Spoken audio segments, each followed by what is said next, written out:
¿Puedo hacerte una pregunta personal? No vayas a comenzar, por favor, pero necesito que me respondas con la verdad. Otra vez no, Cucho, te lo ruego. Solo respóndeme con la verdad y ya está. Lo único que te pido es que seas sincera conmigo, completamente. Yo no te he mentido hasta ahora, entonces háblame con total honestidad esta vez. No te vayas a inventar cosas que no son.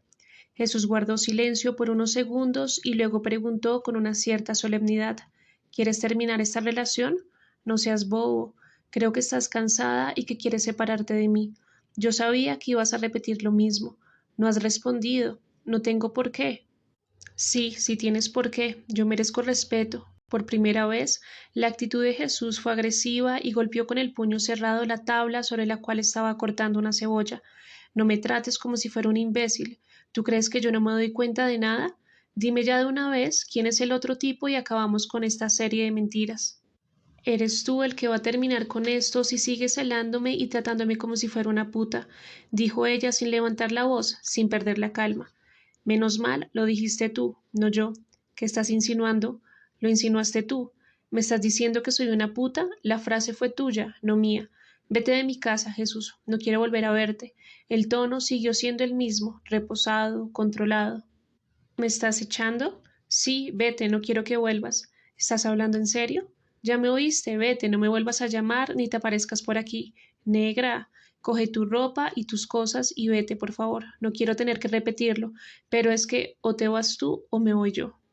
Jesús no tuvo otra opción y recogió sus utensilios de aseo personal, 2 o 3 prendas de vestir, y salió a la calle sin decir nada para no agravar el mal genio de ella. Afuera se quedó escuchando la música de cantos y tambores de Benigna Solís, que alegraba la cuadra desde algún equipo de sonido que uno de los vecinos había encendido a todo volumen. Lo curioso es que creyó que era una pelea como las que tenían todas las parejas y no alcanzó a vislumbrar la catástrofe que se le estaba viniendo encima, porque la mulata se negó en los días siguientes a hablar con él, a ponerse una cita para arreglar la situación o a recibirlo en su casa para solucionar lo que Jesús llamaba un malentendido. Fue inflexible y dio por terminada la relación de una sola vez. Como es de suponer, Jesús se hundió en la desesperación, volvió a su vida de vagabundo callejero y descuidó por completo su presencia y su alimentación. Se bañaba de vez en cuando, su ropa se veía sucia y sin planchar, y la barba, descuidada, le daba un aspecto de indigente sin familia y sin hogar. Lo peor fue que un insomnio recurrente lo fue minando las fuerzas y la lucidez hasta dejarlo como un enajenado con la piel amarilla y la mirada perdida en el vacío. Una noche no pudo más y decidió esconderse a pocos metros del apartamento de Jacksiner y esperarla. Estaba preparado para verla llegar a pie, con la chaqueta bien cerrada y el bolso colgándole en el hombro izquierdo. Pero la sorpresa fue máxima cuando la vio descender de un carro, sonriente y mandándole besos con la mano a un hombre joven que esperaba detrás del timón a que ella entrara en la casa para poder partir. Jesús sintió que las piernas no lo sostenían y se recostó en el árbol detrás del cual se había ocultado para espiar la llegada de la mulata. El carro arrancó y él se arrodilló con la cabeza metida entre las manos y la espalda recostada en el tronco de un pino frondoso, cuyas raíces levantaban el cemento de la acera. Después de llorar unos minutos y de sentir que se iba a desmayar, imaginó a Jacksiner como una diosa nefasta e incomprensible, y le llegaron a la cabeza las palabras de su discípulo. Lo terrible es descubrir que las deidades primitivas promueven entre sus feligreses virtudes sangrientas y caníbales, que los acercan aún más al salvajismo. Sus reglas no son nuestras reglas, y su horror está muy lejos del nuestro. Entonces sintió que aún había unas frases por decir y timbró en la casa de la mujer de ébano. Ella abrió la puerta y apenas lo vio empezó a hablar con repulsión. Ya te expliqué de 1000 maneras que... No vengo a pedirte nada, le interrumpió Jesús. Solo quería decirte frente a frente que Fabio es mi alumno en la universidad, que es casi como un hijo para mí, y que ahora entiendo lo que hiciste con él. Me enamoré de ti en contra de mi voluntad. Solo espero que él me perdone, esté donde esté. Se limpió con el dorso de la mano 2 hilos que corrían por sus mejillas. No tienes ni idea del talento de ese joven, ni de su jerarquía intelectual. En cuanto a ti, solo te pido que si sabes su paradero me digas dónde puedo encontrarlo. El resto, es decir, lo que hiciste con él y conmigo, lo dejo a tu conciencia. La mulata suspiró, bajó la mirada y en un tono de voz apenas audible masculló. Dijo que bajaría por el río San Juan hasta Bebedo. Se la pasaba hablando de una tribu misteriosa, no sé nada más. Locos como ustedes dos no le traen nada bueno a ninguna mujer. Jesús se dio la vuelta y se perdió en la oscuridad de los callejones de piraguas. Jacksiner no supo qué más decir y se quedó parada en el umbral, con el picaporte de la puerta en la mano. Así la recordaría Jesús más tarde, atónita, bajo los reflejos de unas bombillas baratas, con los ojos bien abiertos y parada justo en la línea que dividía el afuera oscuro de la calle del adentro medio iluminado de su precaria residencia. Entre la culpa futura y la culpa que la precedía. Escribiría el viejo más adelante en su diario, intentando buscar una comparación con esa imagen que la representaba a medio camino entre el claro oscuro y las tinieblas. A partir de ese momento hubo un quiebre en la mentalidad de Jesús y el desenlace fue vertiginoso. Decidió emprender un viaje que lo alejara de la extraña pasión que había sentido por Jacksiner, y le dijo a su hija en una llamada rápida que se iba en busca de su discípulo y de la tribu de los hombres invisibles, que estaba harto de sí mismo y de los demás, y que pensaba quedarse a vivir en la selva chocuana medio desnudo, descalzo y alimentándose de la pesca, la caza y la recolección, como en los albores de la humanidad. Ella no le hizo mucho caso, pero en efecto, al día siguiente, Jesús sacó la última plata que le quedaba en su cuenta de ahorros, metió un pantalón y dos camisas en el viejo morral que había llevado, el cepillo y la crema de dientes, un pequeño libro de poemas de Álvaro Mutis, los elementos del desastre, dos pares de medias y dos calzoncillos, y en el embarcadero tomó una lancha que lo llevaría hasta Bagadó. De allí abordaría un bus cuyo destino era la plaza central de Tadó, y finalmente bajaría por el río San Juan hasta Bebedo. Lo raro de este viaje fue que el insomnio no le dio un solo minuto de tregua, y como consecuencia de no haber dormido durante varios días, mientras descendía por el río San Juan, metido entre otros pasajeros que llevaban víveres y gasolina para sus respectivas viviendas, Jesús sufrió un ataque de esquizofrenia. El cielo se abrió y él oyó la voz de Fabio que le decía: Padre, Padre, en tus manos encomiendo mi espíritu. Apenas llegaron al puerto de las ánimas, lo hospitalizaron y las monjas de la presentación le brindaron las atenciones necesarias. Ya Jesús había presentado antes, de joven, una predisposición a la locura, pero esta vez, cuando obtuvo alguna mejoría y se dio cuenta de que estaba en el hospital de un pueblo perdido entre la selva, tuvo la sensación de haber atravesado un punto de no retorno. Aunque hubiera querido regresar a retomar las riendas de su antigua vida en Bogotá, sus nuevas condiciones mentales, más cercanas al delirio que a la lucidez, se lo habían impedido. Era como si acabara de ingresar en un túnel oscuro y supiera que tenía que avanzar, que era preciso perderse cada vez más en las tinieblas de esa oquedad que no tenía salida. Las monjas le dieron somníferos para obligarlo a descansar, pero aun así Jesús se despertaba a la madrugada y anotaba en su diario párrafos como este: Todo el mundo tiene la certeza de que es alguien. Las personas se miran en el espejo y se reconocen, saben que se llaman de alguna manera y que esa cara que ven reflejada frente a ellos se corresponde con un nombre, un apellido y una determinada biografía. Yo no. Yo tengo la impresión de que soy pura materia pasajera, una cosa que anda por ahí extraviada, una masa viva que no logra identificarse consigo misma, células y órganos que respiran y se alimentan y eliminan desechos sin entender la razón de todo ello. El humanismo es la gran demostración de una cultura ególatra que se otorga derechos que no le corresponden. No somos más que los protosaurios, los peces o los insectos, incluso en la mayoría de los casos somos menos. Cuando uno ha adquirido conciencia de su poquedad, de su pequeñez infinita, el yo desaparece y uno se mueve por el mundo como si fuera una bizna de polvo y todo diera igual. Entonces, si yo no soy nada, ¿qué sentido tiene que haga algo o deje de hacerlo?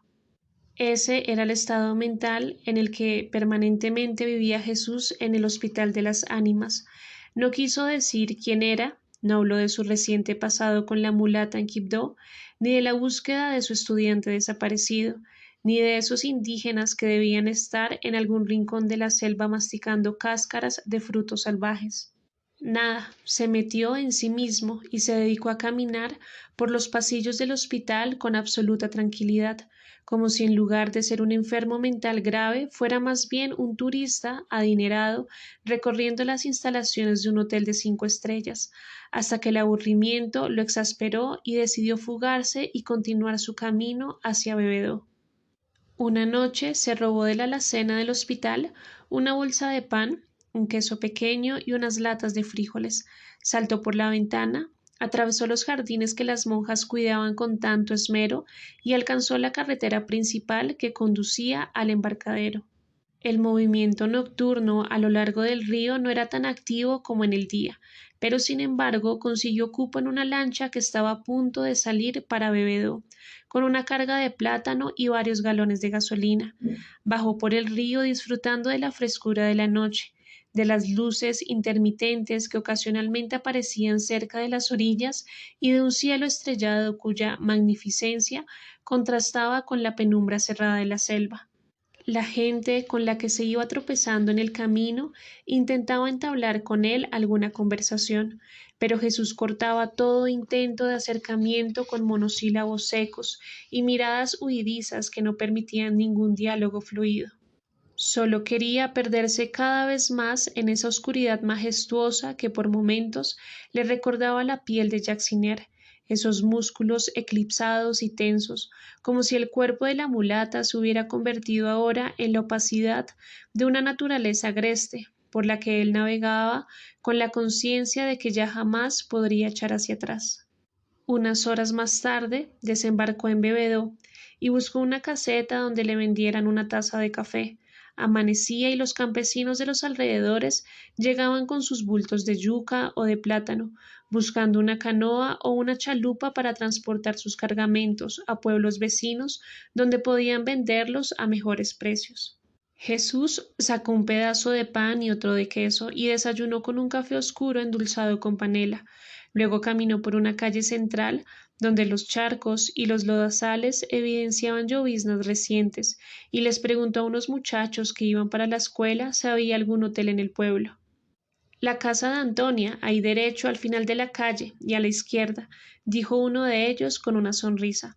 Antonia era una negra de 1,80 m y 100 kilos de peso, siempre sonriente y amable, pero que hacía respetar las reglas de su casa con una voz gruesa que le daba un aire agresivo y militar que intimidaba a cualquiera. El día costaba 10,000 pesos que se pagaban a las 8 de la mañana. No estaba permitido entrar visitantes a los cuartos. Cada uno de los 3 inquilinos tenía derecho a 15 minutos de baño en la mañana. No se podía beber licor en las habitaciones.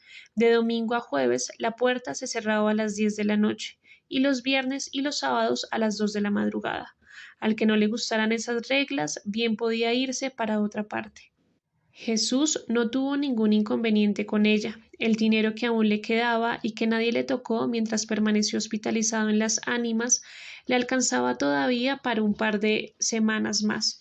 Así que lo que hizo fue aprovechar el tiempo para preguntar por Fabio, a quien había visto de paso con un morral al hombro, viajando solo por el río hacia el sur. Revisar los mapas una y otra vez y consignó en su diario lo que era el acontecer de esa nueva vida que no dejaba de atemorizarlo, pues no terminaba de acostumbrarse a esa sensación de que estaba metido en un tobogán que lo lanzaba cada vez más con mayor fuerza hacia la selva. Por esos días empezó a imaginar que Jacksiner lo necesitaba. Escuchaba su voz en sueños que le decía: Cucho, por favor no me dejes sola y regresa. Y aún recién despierto, en estado de dormivela, continuaba oyendo esa voz que era como una súplica que le taladraba el cerebro. La obsesión empeoraba cuando en los sueños aparecía el cuerpo de la mujer de ébano, sus caricias, sus insinuaciones sexuales y sus poses atrevidas que le recordaban a Jesús los poderosos instantes de placer que había vivido con ella.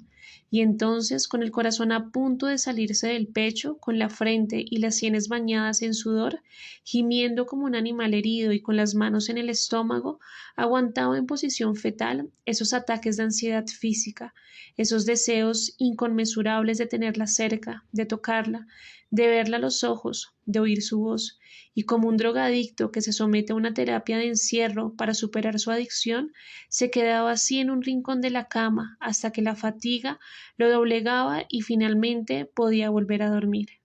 Fueron días llenos de espanto en los que conoció la fragilidad, la angustia y el horror de saberse un ser dependiente, sin dignidad y sin respeto por sí mismo. Recuerdo que cuando leí esas páginas tan dolorosas no pude dejar de pensar en mi propia experiencia, cuando la separación de mi esposa me había arrojado al alcohol y a una autodestrucción lenta pero eficiente. Sin embargo, a diferencia de la mayoría de las personas que pasan la prueba, Jesús estaba muy débil, ya con síntomas de brotes psicóticos, y un buen día su cabeza no soportó la presión y estalló en mil pedazos. En lugar de la voz de la mulata, que lo llamaba en un tono tierno y meloso, el viejo antropólogo escuchó la voz de su discípulo que le decía: Estoy con los hombres invisibles. Este es su verdadero lugar, maestro. Lo esperamos. Así que agarró su morral y sencillamente se internó en la selva por un camino por el que transitaban los campesinos y los colonos de la región para dirigirse a San Miguel. De ahí en adelante se sabe lo que sucedió por algunos testimonios desperdigados.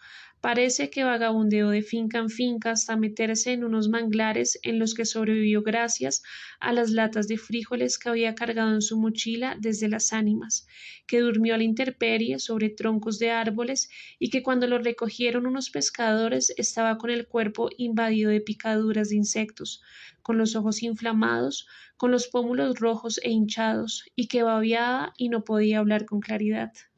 Lo condujeron hasta el Hospital de las Ánimas y de allí las monjas lo remitieron a Quibdó, al hotel donde había vivido durante meses y donde estaban sus datos y los de su familia.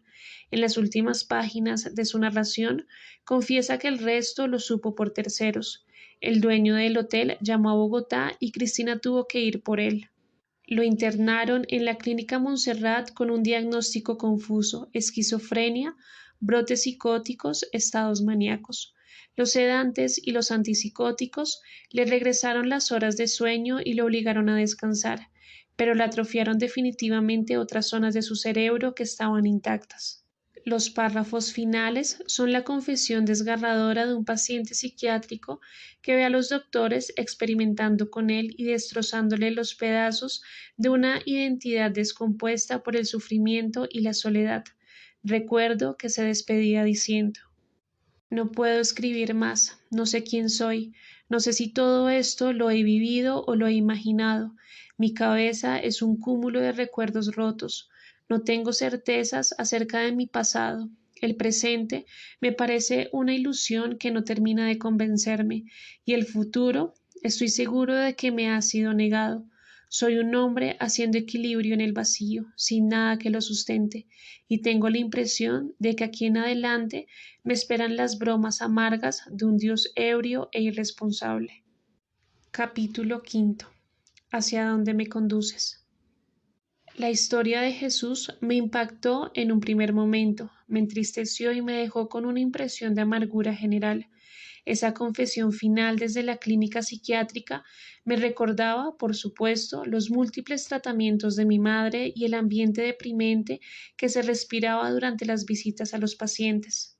Luego de leer esas páginas, tuve la sensación de que Jesús se había extraviado en su propia vida, había ido dando tumbos de un lado para el otro sin comprender lo que le estaba sucediendo ni cómo podía, quizás, retomar la brújula y orientarse de nuevo.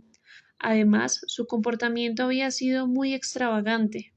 La pasión por la mulata lo había enajenado hasta el punto de hacerlo olvidarse de la desaparición de su alumno, y cuando descubrió que ella era una aventurera amorosa, no investigó el vínculo malsano que había existido entre ella y Fabio, No comprobó nada, no preguntó siquiera si era verdad que habían mantenido una estrecha e insana relación. Estaba tan acabado por el insomnio y el dolor que le causaban los celos que, pensándolo bien, era muy posible que ya, desde ese instante, Jesús hubiera perdido el sentido de la realidad. Se movió por impulsos, por intuiciones, por golpes que le iba propinando la inmediatez, pero no pudo pensar, no reflexionó, no concibió una sola idea sensata en todo ese tiempo. Una línea marginal, de gran potencia, lo había expulsado más allá de los límites conocidos y lo había arrojado a un mundo desolado que solo funcionaba para él y para nadie más. Incluso su viaje a Quibdó, más que el deseo auténtico de investigar sobre un mito, el de la tribu de los hombres invisibles, parecía una fuga desesperada para escapar de una vida urbana que ya no le llamaba la atención.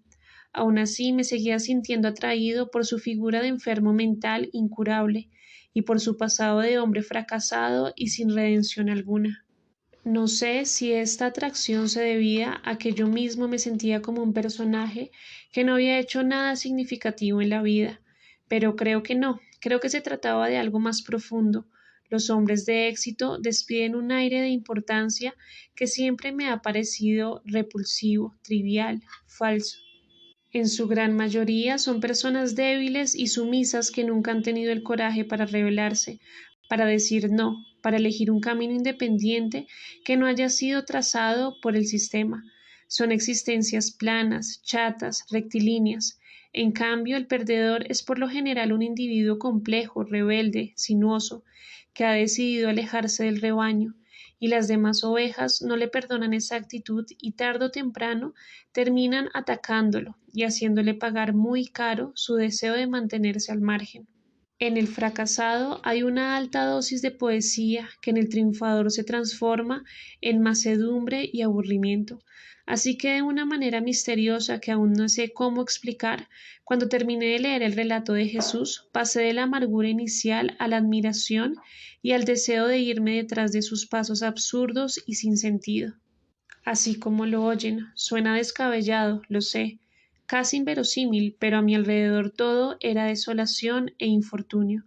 Mi trágica separación, la desastrosa muerte de mis padres, mi fracaso total en una profesión que amaba, pero en la cual era imposible sobresalir sin antes negociar ciertos pudores y, para rematar, la ausencia de un afecto real que me retuviera, me confirmaron que la vida de Gerardo Montenegro estaba liquidada, que lo mejor era dejarla atrás e iniciar otra en un paraje que no tuviera nada que ver con el que había marcado el funesco personaje. Y qué mejor pretexto para comenzar un viaje que irme en busca de la tribu de los hombres invisibles. Como es de suponer, me importaba un cuerno si la tribu existía o no. Lo importante era inventarse un objetivo cualquiera, el que fuera, e irme detrás de él. Es más, si no existía esa comunidad de indígenas alejada de la maledicencia occidental, como era apenas obvio, mejor. No es lo mismo irse detrás de un tesoro o de una mina de diamantes que irse detrás de un sueño. Yo entendía perfectamente por qué el viejo Jesús había terminado a orillas de los ríos Atrato y San Juan, diciendo que se iba en busca de unos fulanos que no tenían ningún contacto con este mundo. Habría podido anunciar igual que se iba al encuentro de unos seres extraterrestres que habían aterrizado en el Chocó. Daba lo mismo. Lo que él quería era desaparecer, emprender una aventura insensata que lo condujera a una zona de sí mismo donde él pudiera morir y renacer convertido en otro hombre. Que las cosas no se dieron y que terminó en una clínica psiquiátrica ya era otra discusión, pero que el objetivo era esfumarse como hacen ciertos ilusionistas en las narices de sus espectadores, eso sí estaba claro. No sé si ustedes alguna vez, mirando a través de la ventana de sus salones de clase, de sus oficinas o de sus residencias, se han imaginado que van cruzando el Sahara al lomo de camello o que están caminando por una calle mugrienta y llena de pordioseros en el centro de Nueva Delhi. Yo sí. Y sé que me da igual si es Calcuta, Shanghái o Guinea Ecuatorial. Lo que me importa es pensar que me largo de una vida miserable que me oprime con sus nimiedades insoportables. Por lo tanto, Ebrio de contento y con las páginas de Jesús aún sobre el escritorio, me acerqué a la ventana de mi apartamento y dije en voz alta, como si un grupo de cargadores y de guías estuviera esperando mis órdenes. Mañana mismo nos vamos en busca de la selva, nos vamos detrás de los hombres invisibles, y me reí de mi irresponsabilidad y de mi audacia. Una persona de la que quería despedirme era Cristina. La llamé varias veces por teléfono, pero no la encontré. Ya en las horas de la tarde decidí dejarle una nota en la portería de su edificio. Se me ocurrió que quizás estuviera fuera de la ciudad y yo no podía darme el lujo de esperarla hasta que apareciera. Quería irme cuanto antes, ya había vendido los muebles y los 3 o 4 objetos de valor que poseía, un cuadro colonial que se le atribuía al maestro anónimo que había pintado los arcángeles de Sopó, 2 vasijas precolombinas de la tribu Quimbaya y unos cubiertos de plata que habían sido de mi madre, y había hecho efectivo un certificado de depósito a término fijo que era en realidad mi único capital. Otra vez recordé a mi padre con insistencia, de manera obsesiva, pero en esta ocasión lo hice sin sentir culpa, sin atormentarme. Yo no era responsable por el estado de mi padre. Yo no le había comprado las botellas de whisky con las que se había alcoholizado, ni le había fomentado sus odios ni sus resentimientos. Yo solo respondía por mí, no por los demás, así que nada me impedía cerrar la puerta del apartamento y dejar atrás la vida insignificante de Gerardo Montenegro. Cogí entonces una hoja de papel y con mi mejor letra le escribí a Cristina. Cristina, creo entender lo que sucedió con tu padre. Se fue en busca de la muerte simbólica de Jesús Castelblanco, pero el cerebro le jugó una mala pasada y acabó en la clínica donde nos conocimos. Sin embargo, tenía razón. La tribu de los hombres invisibles es el sueño de un mundo más allá de este mundo, y soñar en medio de la porquería que nos rodea me sigue pareciendo válido. Es una de las pocas actividades que guardan su decencia intacta. Por eso he decidido seguir el ejemplo de tu padre. Me voy hoy mismo para el Pacífico. Si lo visitas en la clínica, dile que alguien creyó en él y que se fue detrás de sus pasos. Gracias por el diario. Viajaré con él. Atentamente, Gerardo.